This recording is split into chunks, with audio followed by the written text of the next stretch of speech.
Este proyecto final, llamado el solenoide, está asignado al Laboratorio de Física 2 de la Universidad Industrial de Santander, Grupo B1A, Subgrupo 4, conformado por los estudiantes César Andrés Calderón y Andrés Felipe García de Ingeniería Metalúrgica y Luisa María García de Ingeniería Civil, y es presentado al profesor Abelardo Rueda. En este proyecto final se busca plasmar la relación directa que hay entre el solenoide y la ley de Biot-Savart, que es aquella ley fundamental de la magnetostática, así como la ley de Coulomb lo es en la electrostática.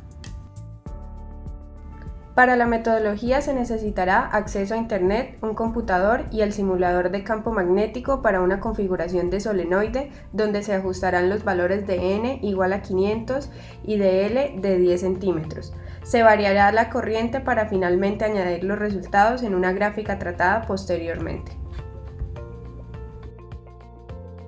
El objetivo general de este proyecto es relacionar de forma directa la ley de Biot-Savart, que indica cómo se calcula el campo magnético creado por corrientes eléctricas estacionarias por medio de la configuración eléctrica del solenoide, conocido como un generador de campo magnético, para así observar de qué manera se comporta dicho campo frente a una corriente variable y un número de espirales constante. Muy bien, a continuación hallaremos la gráfica descrita por la relación campo magnético versus corriente, pero primero debemos conocer acerca del procedimiento y fórmulas necesarias para obtenerla. Entonces, para hallar el campo magnético utilizamos la ley de Biot-Savart para un solenoide, en el cual tenemos que el B es igual a la permeabilidad magnética por el número de espiras por la corriente sobre la longitud. Luego tenemos que la permeabilidad magnética teórica la conocemos como 4pi por 10 a la menos 7, que es aproximadamente 1,256 por 10 a la menos 6 teslas por metro sobre amperios. Luego la pendiente de la gráfica la calculamos como que M es igual a la permeabilidad por el número de espiras sobre la longitud. Para el cálculo tipo tomaremos como por ejemplo el valor de 1 amperio, en el cual reemplazamos en la ecuación del campo magnético obteniendo 0,006283 teslas. En la siguiente diapositiva encontraremos la tabla del campo magnético versus corriente, en el cual variamos el valor de la corriente entre 1 a 8 amperios obteniendo los siguientes resultados. Finalmente, para obtenemos una gráfica de la forma MX que pasa por el origen. Luego, para obtener la permeabilidad magnética experimental, lo que debemos hacer es despejarla de la ecuación de la pendiente. Para esto tenemos que hallar el valor de la pendiente de la siguiente forma.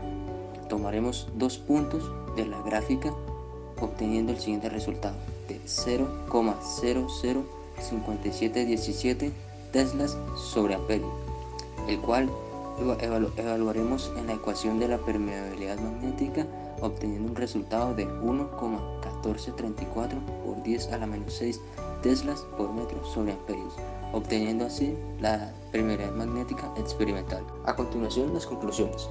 Al aumentar el flujo de corriente alterna, porque esto es muy importante, debe ser corriente alterna para que un solenoide funcione, nos damos cuenta que el campo magnético aumenta. Y si aumentamos el flujo de corriente en el interior del solenoide, el campo magnético se comporta aún más uniforme, es más fuerte. Esto nos quiere decir que son directamente proporcionales.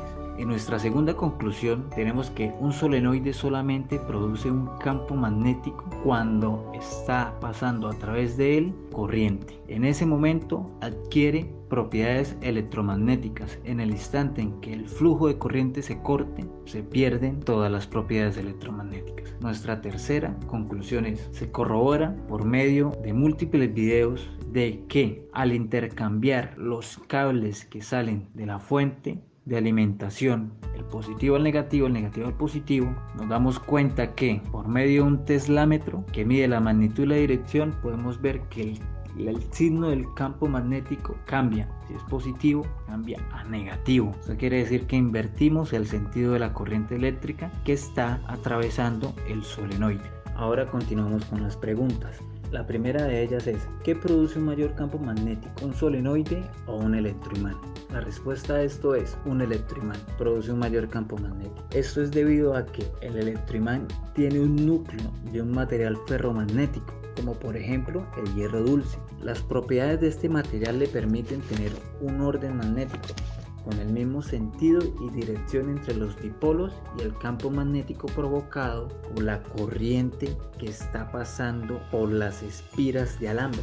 Al unirse estos dos, aumenta su tamaño y genera una mayor uniformidad. La segunda pregunta es campo magnético afuera y dentro de un solenoide. Entonces, consideramos un solenoide ideal en el cual las espiras están muy unidas y la longitud del solenoide debe ser mayor que la suma de los radios de las espiras. Entonces tenemos que en el interior del solenoide se genera un campo magnético totalmente uniforme. Hay proporción de espacios entre cada línea de campo magnético. Las líneas son totalmente rectas hasta que empiezan a llegar a los extremos del solenoide, donde se empiezan a curvar según el entorno del exterior, según la forma del solenoide, y estas líneas de campo que están por fuera se reparten en una gran región, lo que produce que el campo magnético por fuera del solenoide sea casi nulo y se considere como cero, como nulo o muy débil. Se puede ver en la imagen que las líneas de campo exterior, entre cada una de ellas hay un gran espacio, por eso es que ese campo magnético afuera del solenoide es débil. Nuestra tercera pregunta es: ¿el campo magnético generado por un solenoide siempre es igual? La respuesta es no. Pues el campo magnético y la uniformidad del campo en el interior del solenoide dependen de forma directa de la intensidad de corriente eléctrica que esté pasando en ese momento en las espiras.